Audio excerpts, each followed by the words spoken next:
You are a B2B service-based business owner and you are looking to gain more clients, create more impact, and more revenue in your business.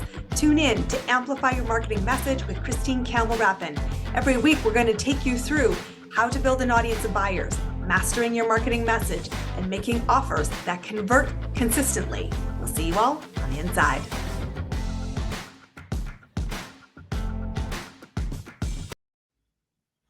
I know you have heard this expression and seen it in the business community. It's time to work on the business and not just in the business. But in a recent conversation that I was part of, I realized just how many people either don't know what that means to work on the business, or truthfully, they need a wake-up call. So if you are in either camp of this, which is 99% of entrepreneurs I know, wake up, because this is your episode. This is your tune-up that you need, and I want you to save this episode, share this episode, and go back to this episode, because this is the difference maker of why my business thrives and so many others do not in a competitive landscape. There are 6 things that are critical pieces of the puzzle to focus on as the CEO and business owner. 6. Simple.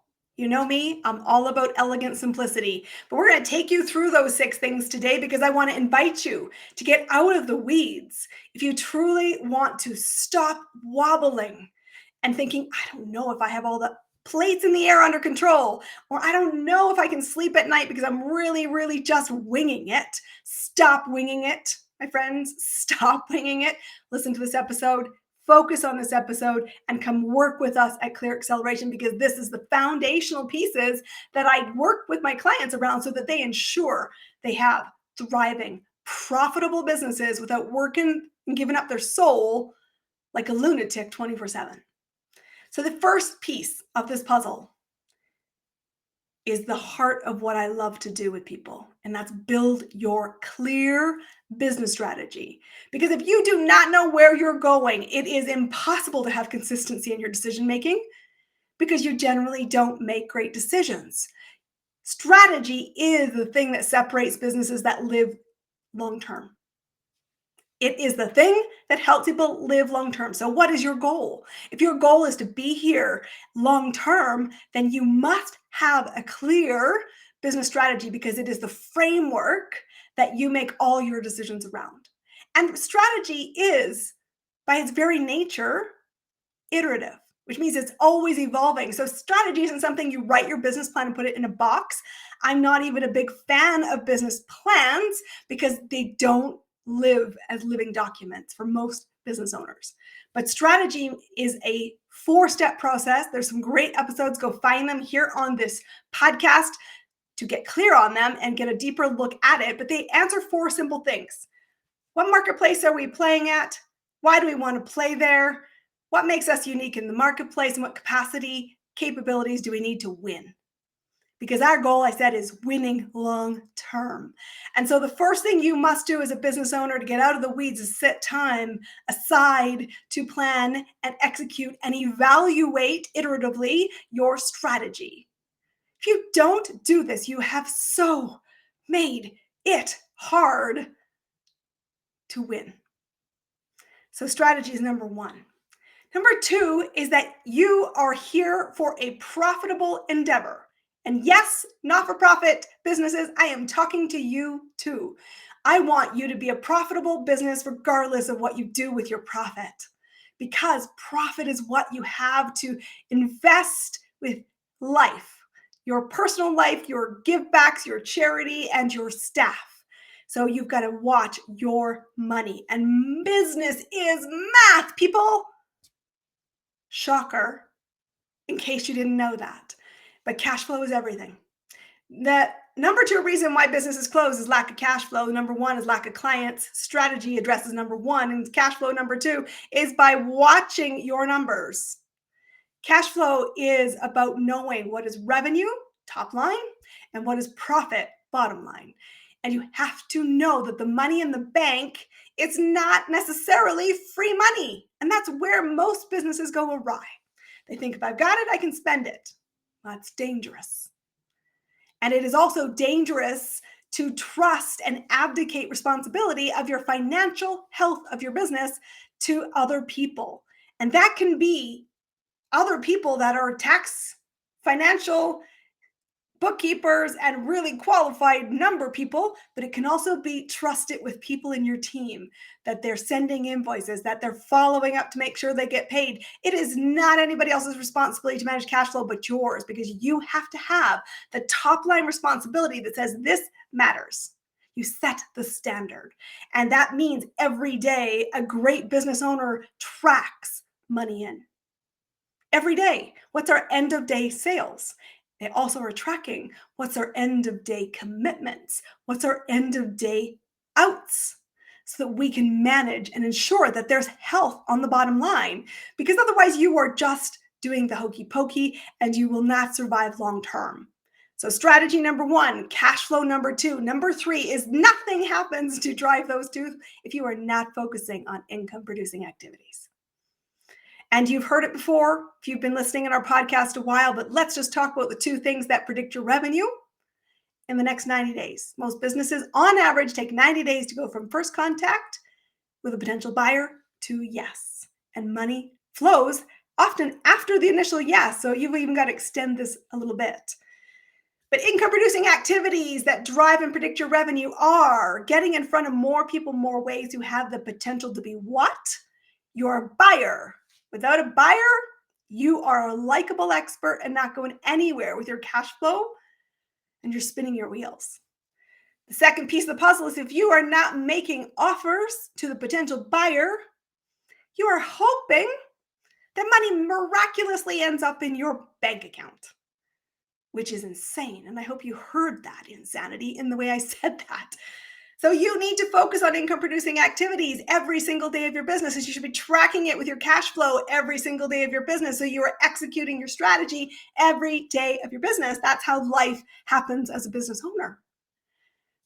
But here's a guidance, because when you are not seeing consistent income and you want to drive your cash flow and grow your business to amplify your effect, to create more client growth, more profit, more impact, I always tell my clients, if you are already in the place where you have an engine running, you know how to build client growth, 50% of your available hours of the day, whatever that is for your business. If you're full-time, that's 40 hours. If you are working part-time, it could be anything.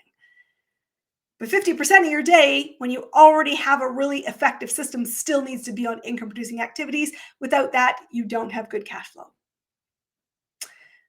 So what happens if you are not yet having consistency, or you've gone through a period where that consistency has evaporated, the marketplace is moving and you feel out of pace with it? Then I would say 70% of your day, available hours, available capacity has to be on income producing activities. And you should have a metric board that you track this every single day with every single team member, because it is not just the sales team that is responsible for driving revenue. It is every person who's employed by the business, because if they're not generating revenue, they are not driving to your vision and your strategy. That means you have to get rid of a whole bunch of crap. That's how you step out of the overwhelm. You simply get rid of all of that crap. That's not income producing activity, because you're not working on the business. You're in the weeds and it's costing you more than you can afford. So number 4 is you need to have a critical, unemotional attachment to evaluating what is working and what is not. In the scale model that I use with my clients in the Business Scale Accelerator, scale is an acronym, we talk about steps 4 is to stop doing what's not working so you can free up capacity to focus on 5, the last piece of the model, which is amplify what is. So if you don't know what's working, you don't know what's not working, it is very, very hard to take a course correction when needed. And it can mean that you get really caught on a runway or really far out on a cash flow problem before you take correction. And that is avoidable. It means that you as the business owner has to slow down and make this a priority, because the buck stops with you. Whether you're a solopreneur or you're running a team, it always stops with you. That is the responsibility you have chosen as a leader.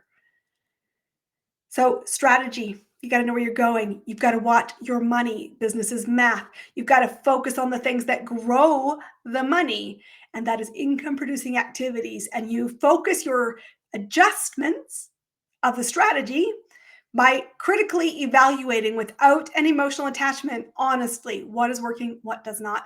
And some of the freest advice I can give you is cut the BS.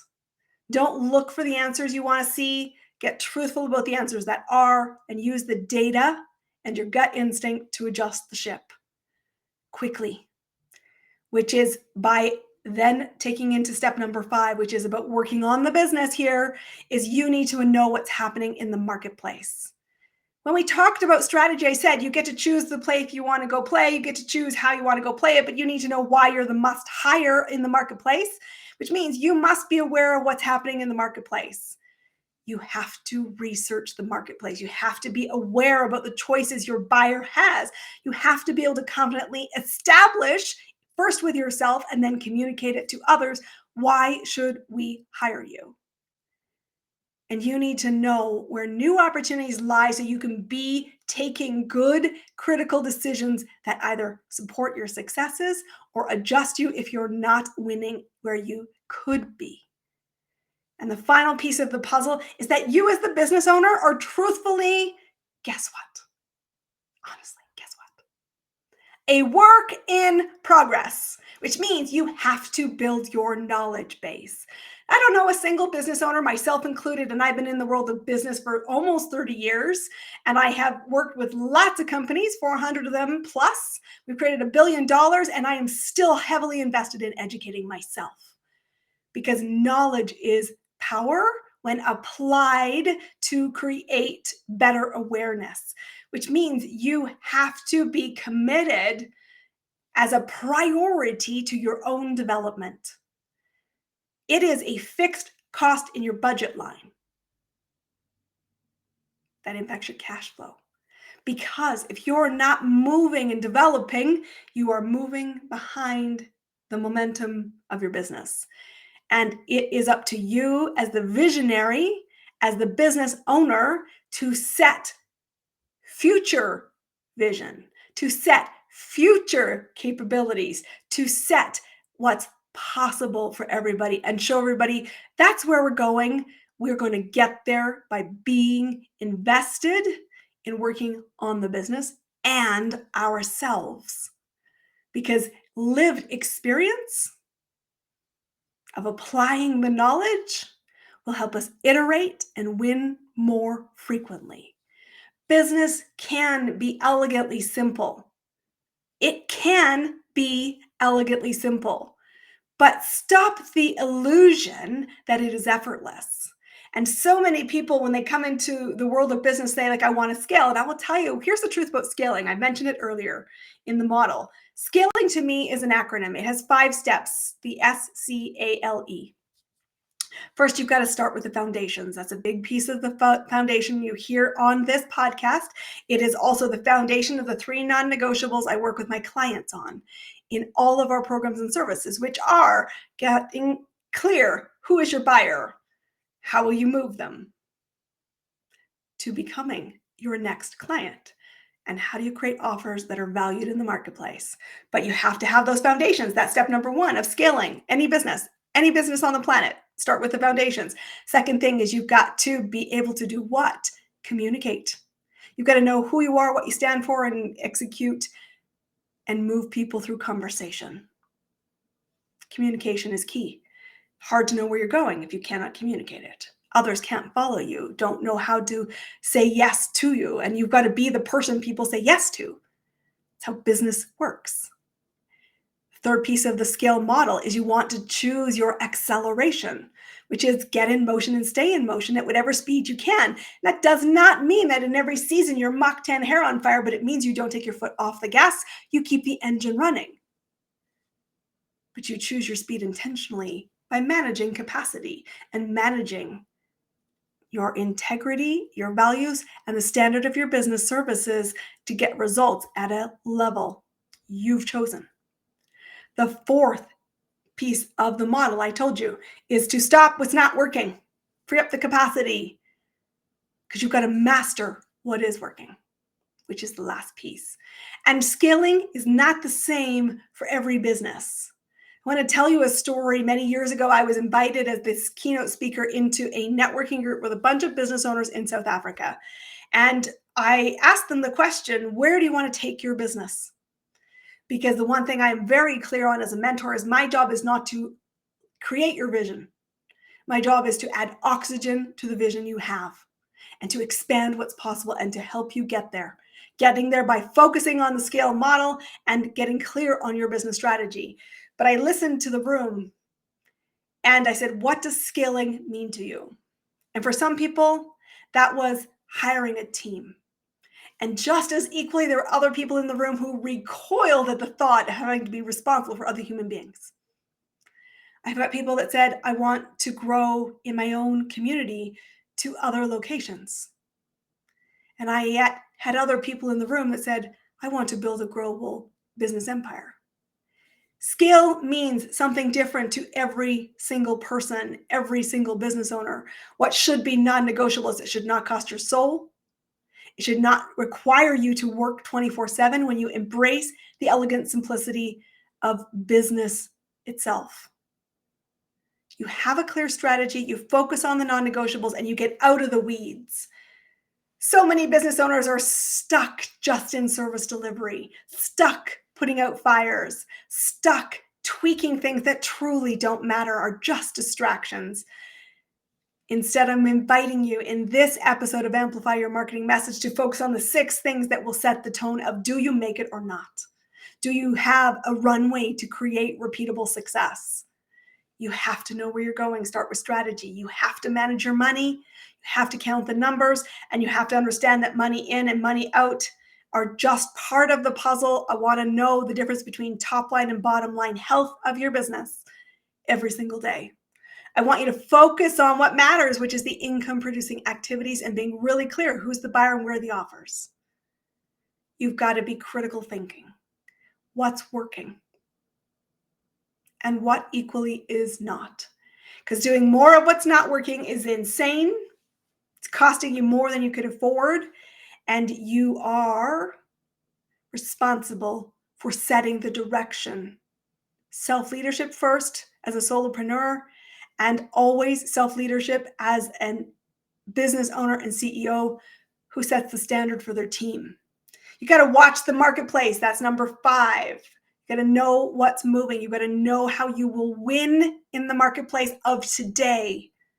And you've got to be anticipating how to win in the market of the future, because you are crafting it with your non-negotiables. And number 6, you've got to recognize you don't get there whole, solo, with all the knowledge from day one. Invest in your business. Focus on the business and become the leader that you know changes other people's lives. Your clients, your own, your community, your team. Because everything you want in amplifying what you stand for comes down to your ability to focus on the things that move the needle. And in this room that I sat in a couple of weeks ago, and the question was asked, what does it really mean to actually work on the business instead of in the business? It means these 6 things. And you don't have to have all of them every single day, but you need to know what they are. And you do need to have a plan to watch, monitor, evaluate, and adjust all 6. And if all of that goes, wow, that's a little much, Christine, heavy-handed today. Well, the invitation is simple. These things to me are breathing, because I've done this a lot of years. Come and explore what it's like in the services we offer at Clear Acceleration Inc. We help clients win long-term. We help clients build business empires. We help clients create movement and have the lifestyle they want so that they are truly business owners and have the leadership to be great catalysts for change. That is you. And I know that because you're listening to this podcast. So come have a conversation. ChristineCampbellRapin.com is the place to go. I look forward to connecting with you there. It's time to grow for it, my friends. Let's grow together. That's a wrap on another amazing episode of Amplify Your Marketing Message with me, your host, Christine Campbell Rapin. Be sure to subscribe on your favorite podcast platform so you don't miss another great episode. And be sure to visit ChristineCampbellRapin.com/podcast to get a free resource on how to master your marketing message. We'll see you all on our next episode.